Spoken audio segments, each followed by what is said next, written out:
leads only to poverty. Did you hand over the cornerstone to the family when you entered Penacony? Yes. Does the cornerstone you handed over to the family belong to you? Yes. Is your cornerstone in this room right now? Yes. Is your memory free from any kind of tampering or deletion, encompassing but not restricted to the techniques of the Garden of Recollection? Yes. Are you an Avgin from Sigonia? Yes. You even know about that? Do the Avgins have any ability to read, tamper with, or manipulate one's own or another's mind?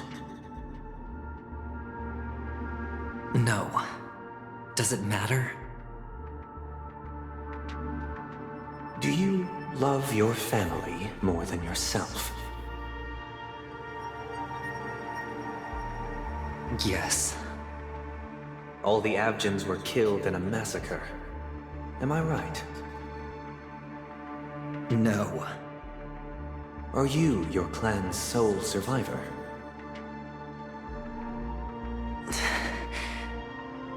Perhaps. Do you hate and wish to destroy this world with your own hands?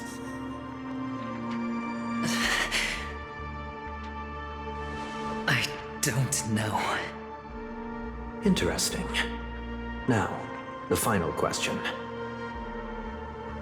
Can you swear that at this very moment, the Aventurine stone is safe and sound in this box?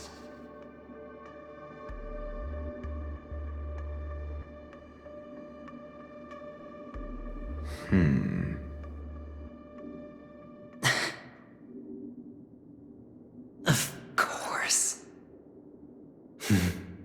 Looks like we can get an answer. Open it, Mr. Aventurine. It's your last chance to defend your honor.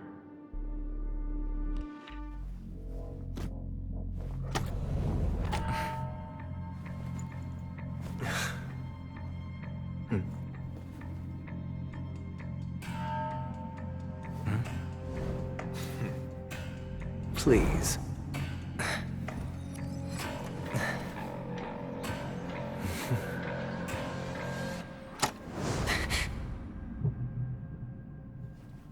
Are these what you're looking for?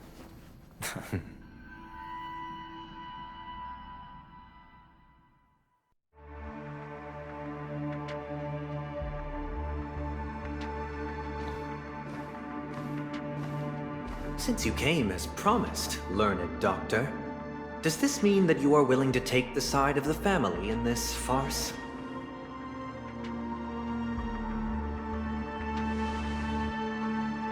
What makes you think you can convince me? I've heard you haven't enjoyed Mr. Aventurine's company. I also understand that you're an avid learner who sees the pursuit of knowledge above all. In that case, you ought to realize that a competent scholar knows their position and wouldn't forsake more vital matters for the sake of petty pride. If you agree to assist the family, I'll share our research findings on the Stellaron. You must be quite aware that, besides the family, no other faction is willing to share such information.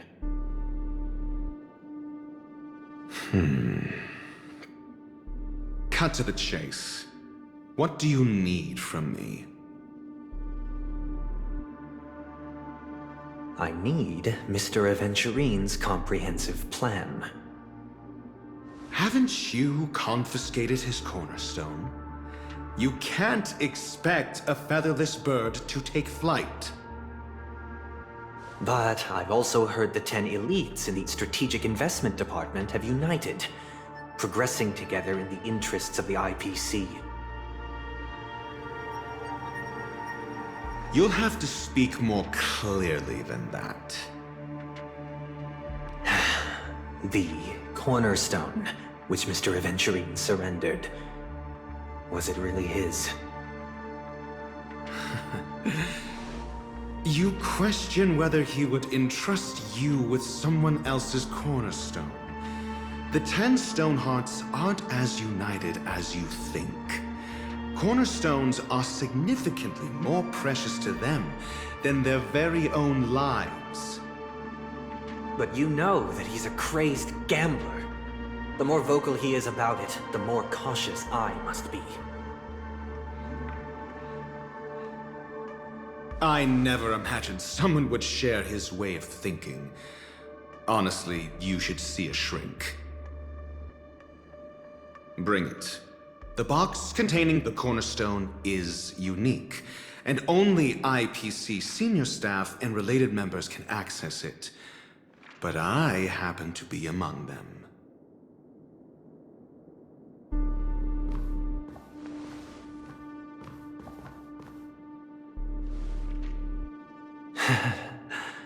I appreciate it.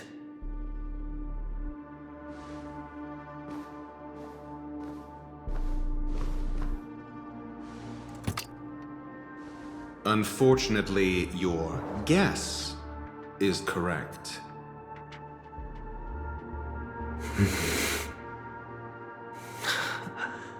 The golden stone. Its color and glow are similar to that of Klepoth's body.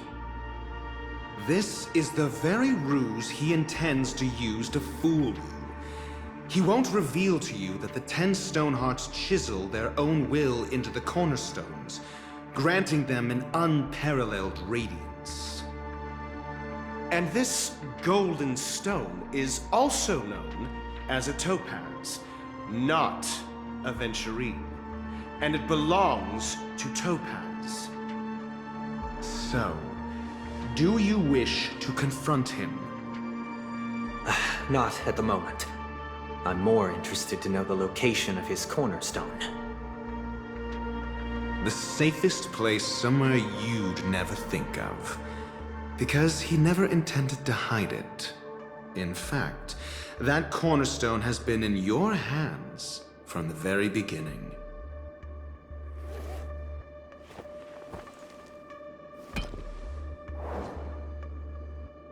I see. This bag. Mixing a cornerstone, more precious than life itself, with a bunch of worthless jewels, disguised as a gift of money waiting to be confiscated, is indeed in line with Mr. Aventurine's style. Then he makes up some trivial excuse, downplaying the matter, and requests the gift money. This is a gamble, one he's all too familiar with, betting on your single misstep, leading to a total loss. Learned doctor, I am grateful for your help. The family will surely reward a righteous person like you. As for the villain,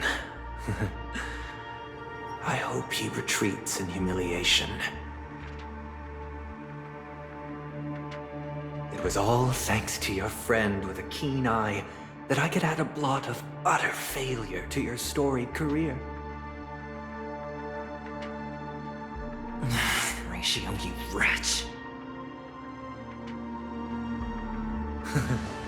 Finally shown your true colors, huh? Oh, and just to remind you, you currently only have 17 system hours left to live. Treasure your remaining time, and savor the delectable aftertaste of defeat. You might as well explain yourself a little more clearly. What I performed on you just now was the Harmony's consecration. You were to show allegiance beneath the illumination of their grace. Yet you acted willfully, uttering nothing but falsehoods, transforming the consecration into a trial. I genuinely see no reason to absolve you from it. Is this what the Harmony represents? But is it built upon constraint and coercion? You misunderstand, Mr. Aventurine. Punishment is meant for the irreverent. but I have seen your resilient spirit, and thus I offer you the possibility of a new beginning. Throughout these 17 system hours, you will be unable to escape the dreamscape or contact any of your companions. You only have 2 paths before you, and it all depends on whether you can complete my test within the time limit. Should you succeed, you will be able to coalesce into the harmony and be with your family. If you fail, you will suffer the wrath of the eternal Centurion and fall into an abyss of doom. Sounds like I'm gonna end up the same either way. I indeed do need a servant to help me uncover the evil hidden in the family from an external perspective. I will purge the evil from the inside and bring the real culprits to justice within 17 system hours. When the time comes, compare your findings with mine. If both our findings align, or if you can provide me more insights, then they will truly be able to grant you mercy and honesty. Shameless hypocrites. You took everything from me and still demand the truth? That isn't fair. Your carnival reeks with the stench of cash. Nothing is achievable without it. This is meant to be an act of personal virtue, not requiring the family's support. Your bag is over there. Do as you please. I believe you can trade this bag of worthless jewels for everything you need. That's what gamblers excel at, isn't it?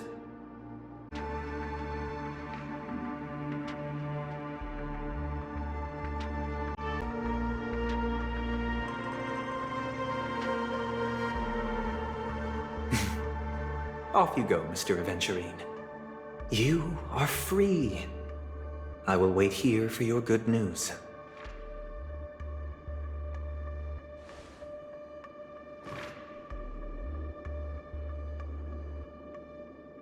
This meeting isn't an interrogation or a negotiation.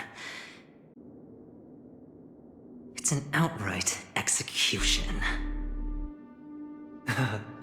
Why would I do that, Mr. Aventurine? I'm just wondering what a passerby who stumbled upon a scene of a murder could have found out. That's all. By the way, before you go, I have a personal question. What is it now? Do you truly wish to bring about the destruction of this world?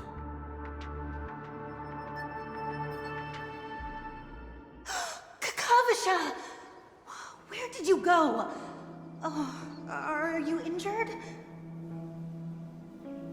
I got it back, sister. You went to look for them? That's too dangerous. It's just a necklace. It's neither food nor water. We can survive without it. But I can't live without you, little brother. Promise me not to look for those catechins again, okay? Sister, don't be afraid. The catechins are fools, but I'm smart. I played a game with them, and I won.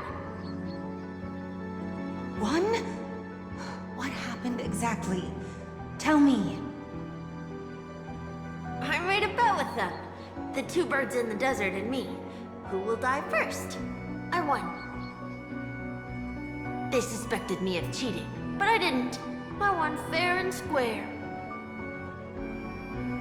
Of course you'd win. You've always been a lucky child. Gaiathra Triclops must be watching over you. But that's no reason to push your luck by going up against those bloodthirsty, cruel catechins.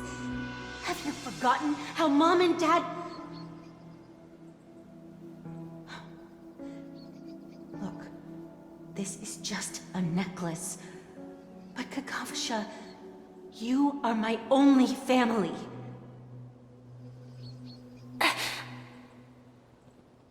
I'm sorry, sister. I thought you'd be happy. because Mom left you this necklace. There'll be no next time. It is important, but not as important as you, my dearest brother. I don't blame you, but you must remember what Mom said. Pain and poverty are the trials of Gayathra Triclops. She has also granted us a chance. And that's your good luck, Kakavasha.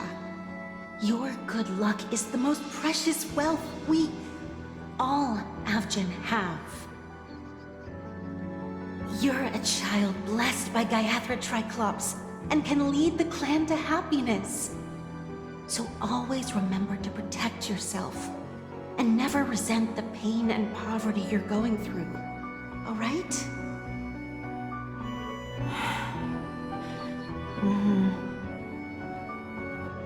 Listen to me and swear to Gayathra Triclops. Okay. We'll swear to Gayathra Triclops to protect this wealth. But sister, if Gayathra Triclops was really watching over us, then why did she not protect Dad when he was swept away by the quicksand? After all, Dad went to the Catechins' land only to prepare for Gayathra Triclops' offerings. And where was Gayathra Triclops when Mom was shivering in our arms? Mom was still pleading for Gayathra Triclops' forgiveness under her breath until the moment she closed her eyes. Sister, everyone praises me for being smart, but I don't get it. If every rain pour was Gayathra Triclops' forgiveness and grace, then how bad were our sins? So much so that we were born in this world of death?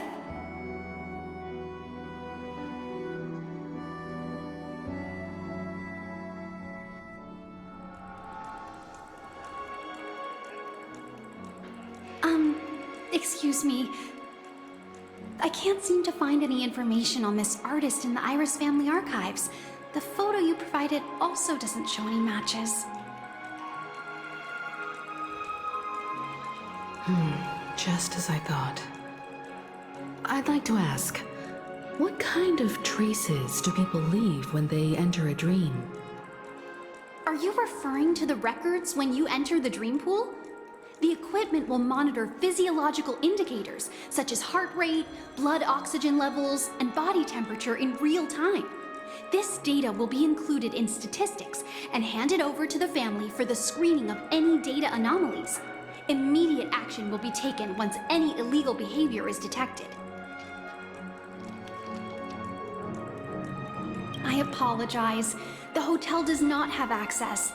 This information is managed by the Bloodhound family. We can only gain access if there's a problem. Looks like nothing can be found here.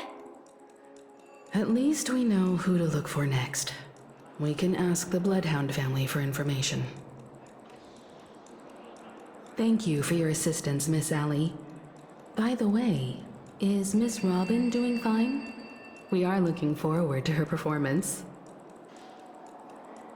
Fine? What does that mean? Is there something wrong with Miss Robin? The preparations for the Charmony Festival have been proceeding smoothly, so I guess things are pretty good. I believe she will be able to put on a spectacular show for all of you.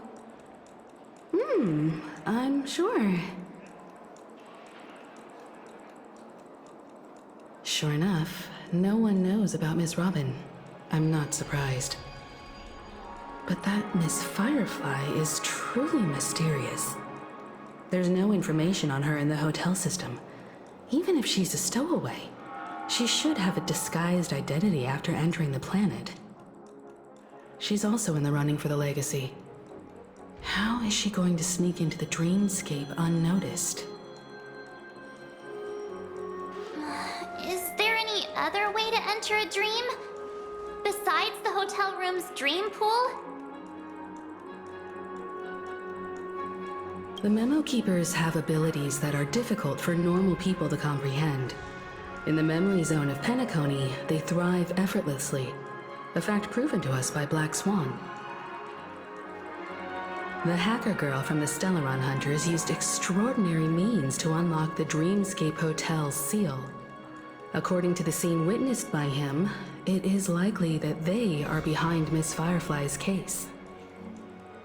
The Garden of Recollection and the Stellaron Hunters. Both are possible, but what about the IPC? Since they want Penacony all for themselves, they're bound to have a plan. Who are you guys? The Bravo team has arrived at their designated position, ready to execute armed evacuation operation. Boss, get moving! Armed evacuation? Boss, are you drunk?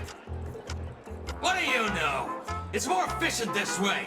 Just don't let the director find out. Act first, report later. Understood? Help! Help me! I spent all my year-end bonus on the snowball! I don't want my name on the department's major disciplinary notice! Hey, check it out! That voice. Could it be the IPC workers from Bellabog?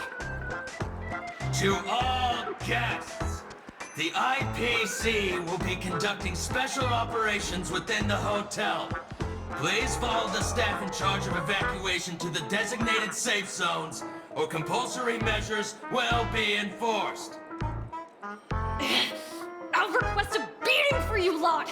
You've been told not to drink during work hours. Take him back to the hotel room. I'll organize a meeting later to properly go over how this incident report should be written.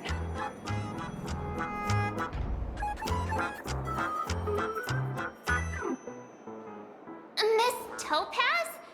I never thought I'd run into you on Penacony. Long time no see, Astral Express crew. Aventurine has told me a lot about your happenings. Huh?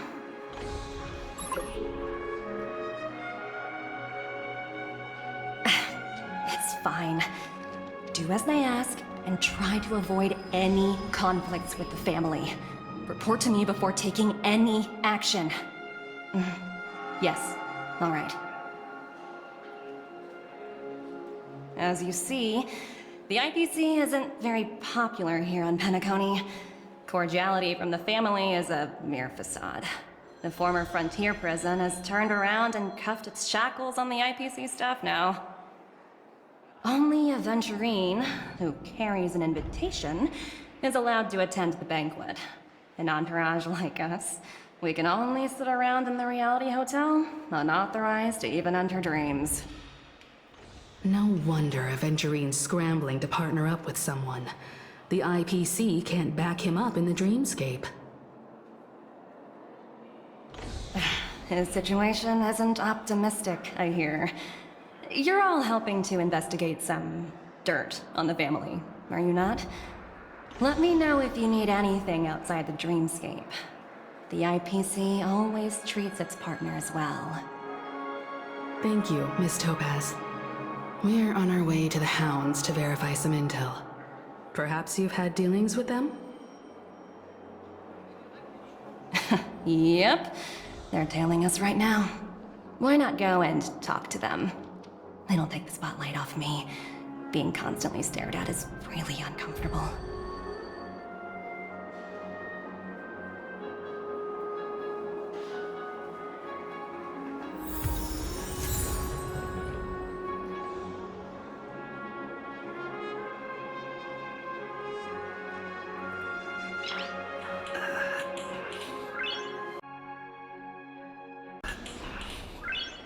Nice. How does it feel to be in business with Aventurine? I bet you're not used to it. That's just his style. All or nothing is his mantra. He's always cozying up to his clients while egging them on to undertake some dangerous assignment with him. But everyone has their merits, so I won't comment further. But Venturine's luck has always been good. He's always closed all his cases without a hitch, and basically never lost a gamble. Which is why, on the issue of retaking Penacony, I'm watching with keen interest.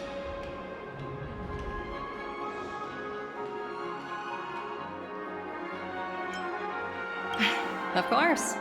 It's business after all. What's important is where you're seated at the table.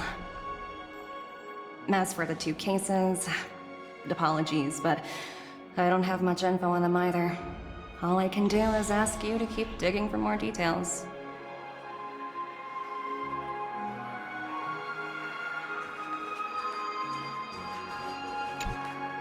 We're carrying out our captain's orders. What do you want? We made a mistake last time, and we're working hard to rectify it now. We don't have time for anything else. Surveilling the IPC executive Topaz, ensuring that she stays put at the Reverie Hotel during her time on Penacony. We've got the right one this time. So that's it. They were the pair who were after Firefly at the time.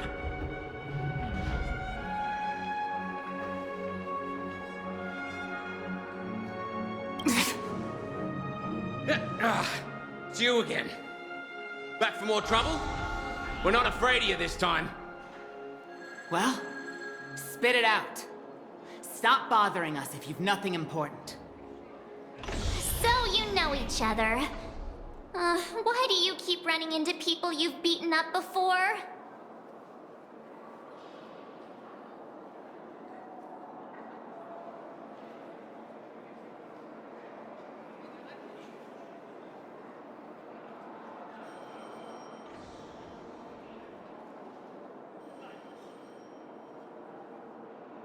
That's right.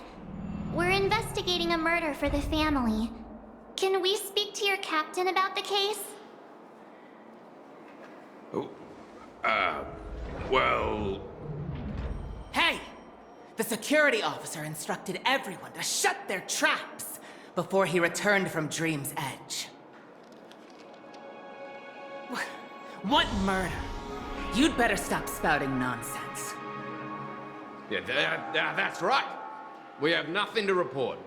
Please leave. Looks like they're not going to cooperate. But they did at least tell us that the captain is at Dream's Edge. Why don't we just look for the security officer then? It's probably Gallagher, the one he mentioned, right?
Such tight security. I bet they're stumped by the case as well. This is the most beautiful place I have ever seen.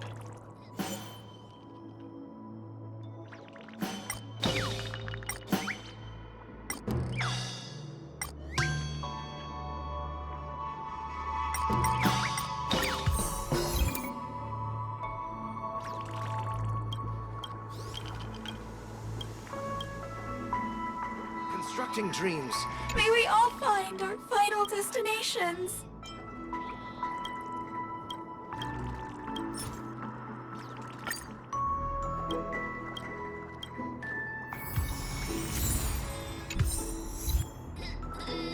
This is the most beautiful.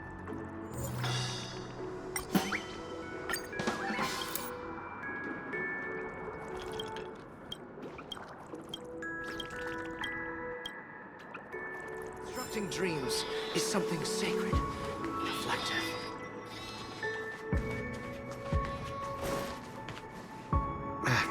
Apologies. The Bloodhound family is running an investigation up ahead. No unauthorized personnel allowed. Hold on a minute. I think I've seen you before. The gray-haired one. How much trouble have you stirred up exactly on Penacony?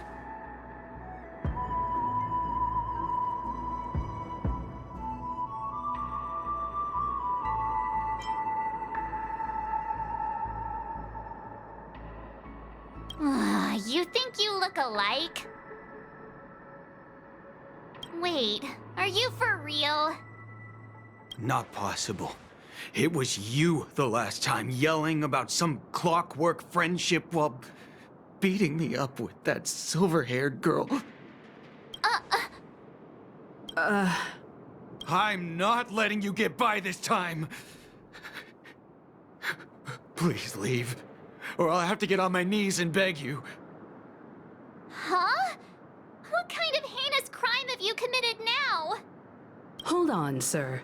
We have documents authorized by the family that would aid your investigation. If it wouldn't trouble you, could we see this Mr. Gallagher? Who exactly is this Gallagher you keep talking about? There's been a few people mentioning this name. Even the one with the gray hair. He didn't send you all here? It was the security officer who dispatched us. That's all I can divulge. He'll do. He's the one we've been looking for. Sorry, no can do. The boss said that since it's a matter of the family's reputation, no one's allowed through. Everyone, please leave. There's really no need for us to make things difficult for each other, right? We're really sorry for troubling you. Let's think of another way. Another way. That's it! Didn't they say something about that? What was it? Clockwork? That got this guy to change his mind. Can you perform it again? That, clocky magic.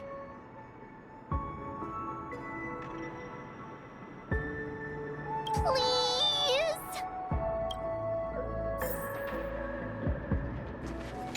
Sorry, no can do. The boss said that since it's a matter of the family's reputation, no one's allowed through. Everyone, please leave. There's really no need for us to make things difficult for each other, right?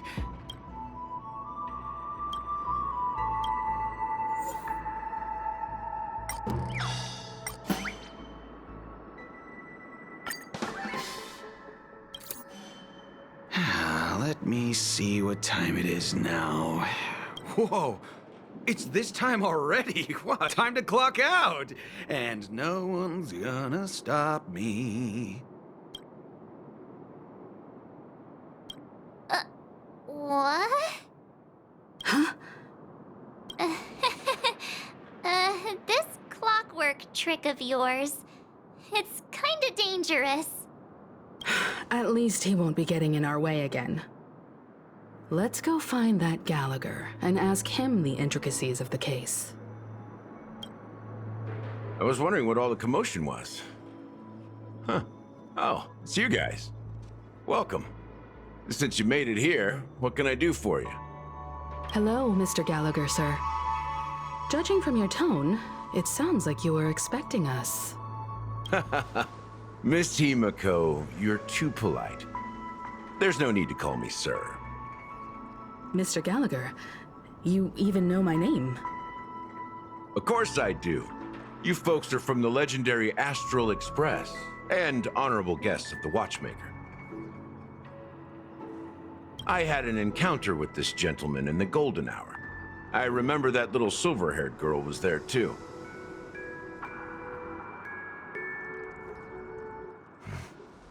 I'm sorry for what happened to that kid.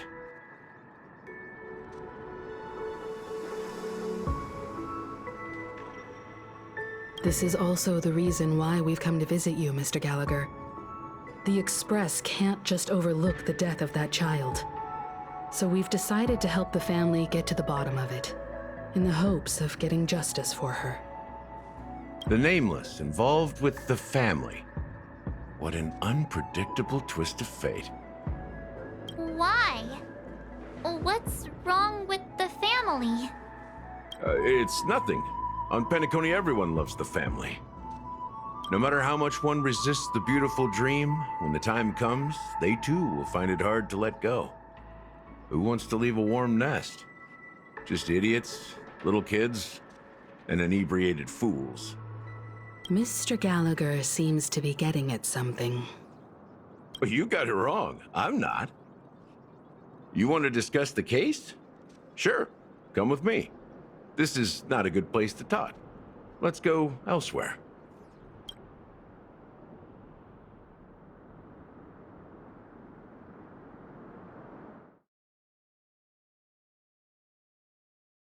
Even after that chilling tragedy, this dream is still running effortlessly. Other than the family of the Harmony, it's hard to imagine any other power in the universe that could sustain a building of such magnitude. The family itself is a huge, perfect building, like a living idol. Each member of the family sees themselves as a piece of the divine puzzle, revolving around a singular core and a shared ideal. Under their command, they loyally fulfill their roles, offering themselves while also receiving sustenance in return. Interesting analogy. Perhaps that's why Penacony's beautiful dream has persisted for so long. But the human body has its limits, and so does the Divine's. That doesn't sound like the kind of comment a Galaxy Ranger would make. Just pointing out the facts. Mr. Yang will definitely have a better sense of what's going on than I do. Why do you say that, Miss Acheron? The beautiful dream is crumbling. But not because of a particular eon, a particular faction, or a particular visitor. Its collapse stems from a certain inevitability of human nature. The family refuses to acknowledge this, and it has ultimately backfired and become a catalyst. As people immerse their souls in the dreamscape, where consequences and pain cease to exist, and only ease and pleasure prevail, they draw closer and closer to necrosis. Regardless of the perceived bliss, death looms as the inevitable conclusion. Also, this necrosis will diffuse and spread. One piece of the puzzle's mutation will eventually cause the entire building to shake, break, and crumble. In the end, the dreams that people built in the name of freedom became the cage that imprisoned them. I'm sure you've gained a lot from this trip, Miss Acheron. Are you willing to share your findings with me? Of course. That's if I remember.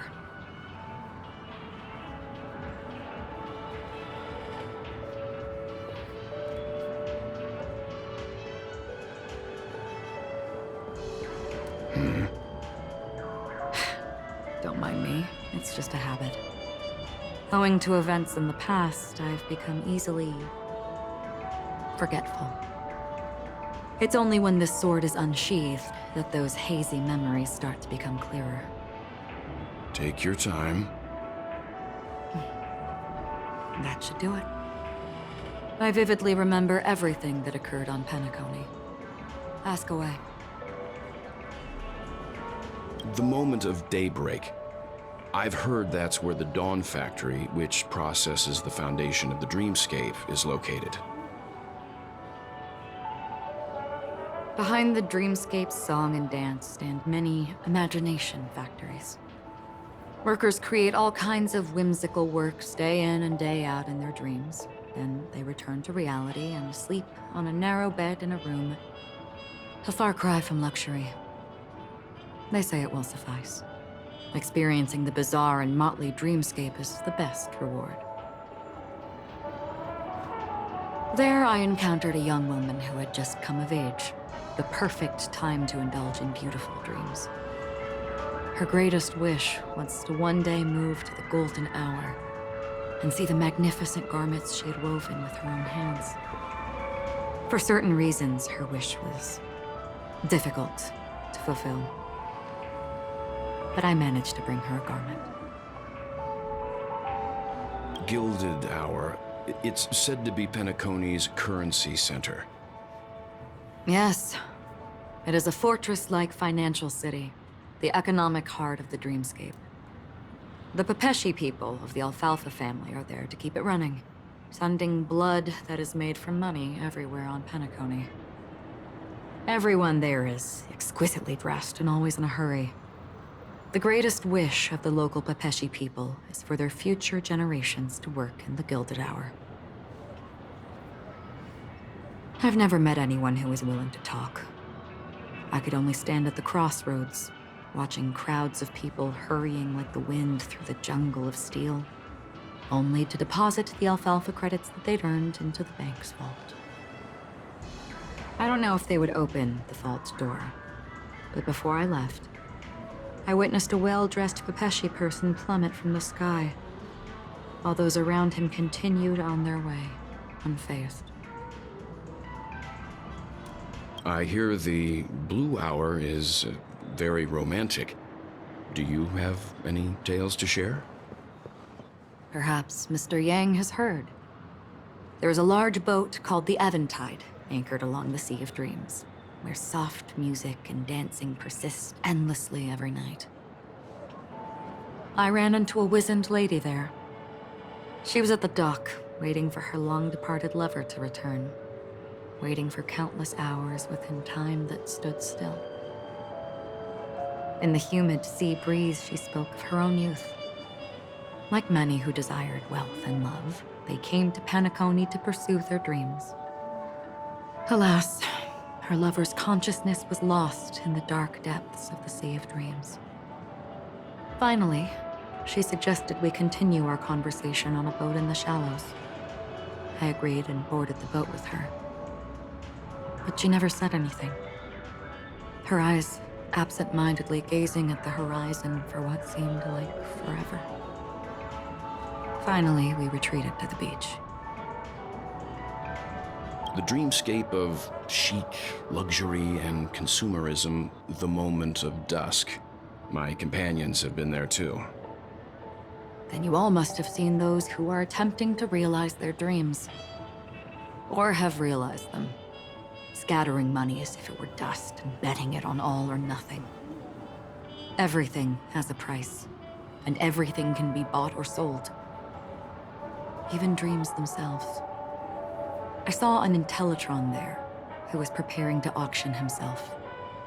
When someone wins a bid under stipulated periods and rules, he would do the buyer's every bidding, becoming that person's very possession.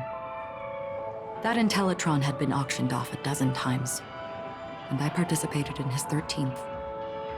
That was the grandest banquet I had ever attended.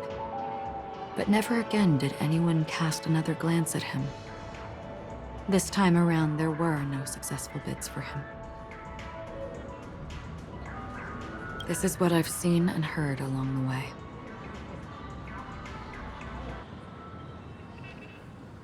Someone once said to me, Penacony wasn't like this a long time ago, nor should it be.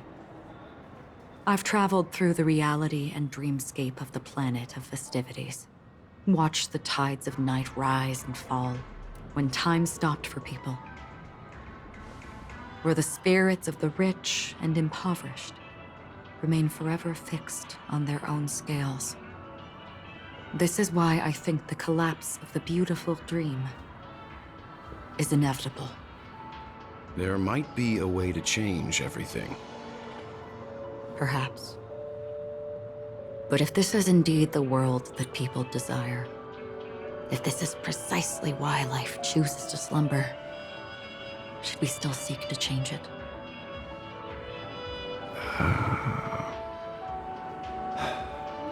Miss Acheron, now it's my turn to share a story with you. There was a man from my homeland who, at a time when the world was grappling with deep, unhealable pain, made a choice. He wove together the dreams of everyone in the world, linking people's dreamscapes, and shouldered this burden himself. From this, he created a giant, a spiritual Adam. And since that moment, the giant stood between heaven and earth, becoming the pillar of the world's existence. As a price, those who found it hard to move forward, who could not advance, forever lost their future. They slumbered in a dream, devoid of disaster and pain, living out their days peacefully in the man's created utopia. And it is because of the wishes of those people who wished not to awaken that this spiritual Adam became unbreakable. And yet, you stand here right now, which also means that man failed. Because people must always move towards the future.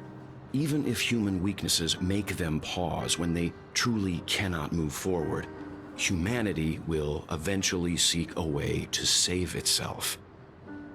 And that man, he was never a failure. Like everyone in that world, he etched the possibilities of human nature into his heart. He was the sun chaser of legend, soaring towards the sky and embracing his final victory with his fall. He ascended to heights uncharted, only to come face to face with the sun, a place not visited by anyone before. His wings would melt because of it, only for him to fall into the sea. And after that, countless others would surpass him, soaring to even greater heights. A fitting metaphor for the Nameless's trailblazing spirit. Thank you, Mr. Yang. I know what you wish to confirm. The universe has innumerable similar, yet different worlds. In these worlds, there are innumerable people who look alike, yet don't.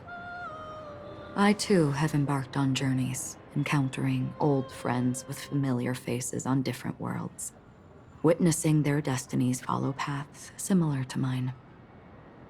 So I will tell you, even if not completely similar, the story you just told, it overlaps with my past. And within that abyssal dream, I ended that man's life.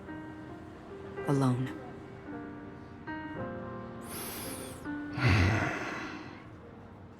I am not who you think I am. Nor will my home be as fortunate as your world. I am sorry. It's fine. I don't mind, so long as I can alleviate your suspicions. There's something I still wish to know, Miss Acheron. Under that representation of the hunt, exactly what sort of power is it that has motivated your solitary journey thus far? Mr. Yang, before answering that question, I wish to continue the previous topic.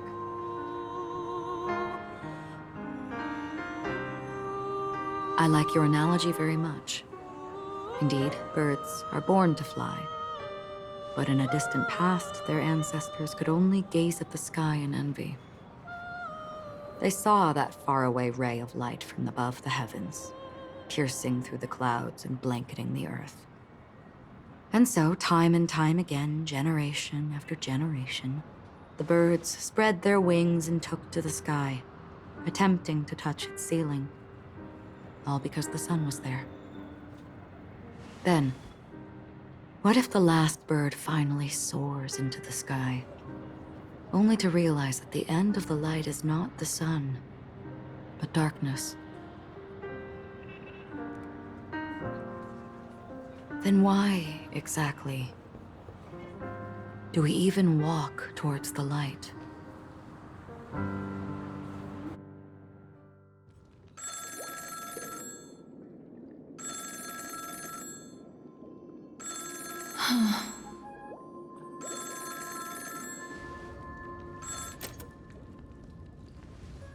Long time no see. Having fun on Penacony? Acheron? This voice, it's not Constance. Could it be her companion? Though I don't know exactly what you are, or what you're up to, my bullets will find you. Until then, you best find a casket store on Penacony and ask the owner to reserve a good quality casket for you, imposter. Imposter? I see. She gave my whereabouts to someone who's tracking Acheron too. Who are you? Huh? Did I make a mistake? Who the fudge are you? I'm the Garden of Recollection's memo keeper. Not bad. This is the kind of tough challenge I like. You that imposter's bodyguard? Never mind. It's fine. I'll leave a round for you. So get that forehead clean and wait for me.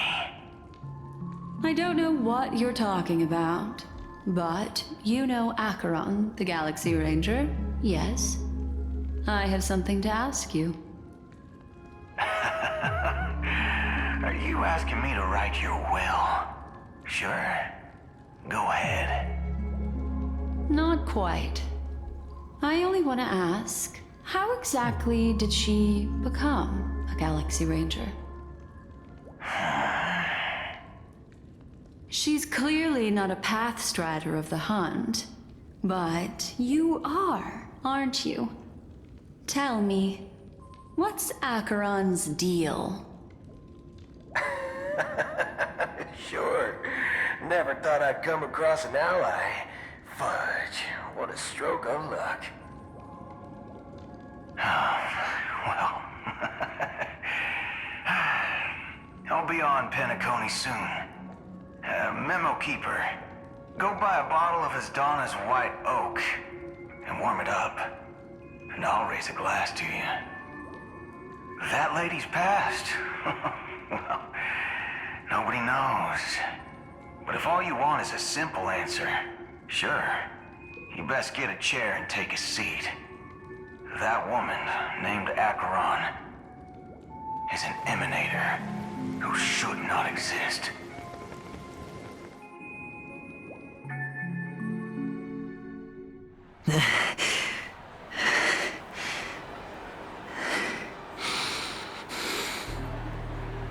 You look pale.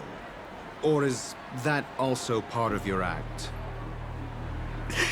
I didn't think you'd have the nerve to show yourself. I thought this was exactly what you wanted. After all, I faithfully fulfilled my duties as you instructed. Just tell me if you can't hold on any longer. So, the genius of the Council of Mundanites wants to be my Undertaker now. My, what an honor. Yes, and I'm pretty sure the people at the Strategic Investment Department would love to be notified of your death in due time. But let's not forget, you won't be seeing them, because I'm the manager of this task. Great. Then tell your people that Aventurine is ready to go in 17 system hours. Oh, you've got a lot of nerve. How exactly do you plan on completing your task while your hands are tied by the harmony? Well, my conversation with Sunday convinced me that there's a traitor in the family, and that they hold the secrets of Penacony. So, I took the opportunity to set everything in motion. I even managed to recover the gift money. Things haven't gone this smoothly since I walked through the doors of the Reverie. Now I'm only one step away from victory. Let's just wait and see. Sounds like a very elaborate way of saying that you failed. That's all I can say. Have you forgotten, Doctor? You betrayed me. Go. Do what you must. I look forward to the sight of the IPC fleet surrounding Penacony. You've achieved what you desired, haven't you? That's true, but what's your plan? Did you conceal an orbital support beacon in that gift money bag? Well, who knows? Maybe that's why I'm handing out cash even when I'm about to bite the dust. You are indeed a gambler. An insane one at that. Maybe I am. Who knows? Fine. Here, take this. Open it when you're on your last legs. You'll thank me. What's this? Medical advice?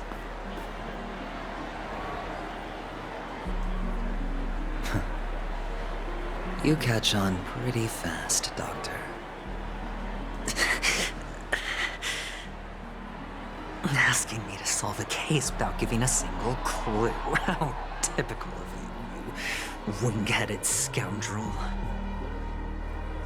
But the way you're all on edge about that stowaway, it's just as I guessed it would be.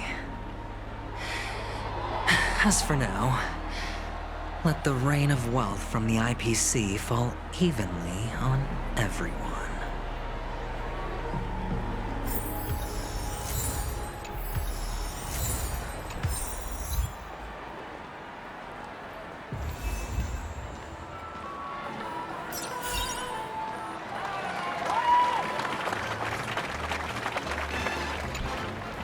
Would you be willing to support my performance? And keep the Song of Beauty alive in the cosmos? Wow, how fabulous! But why would you give such a wonderful gift to a random stranger like me?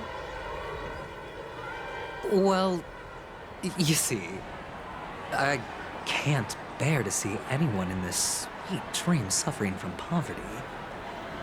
That's incredibly kind of you. Thank you so much, sir. If you ever get the chance, please, feel free to come by and indulge in my singing. Sure thing. By the way, do you happen to know anything interesting about death?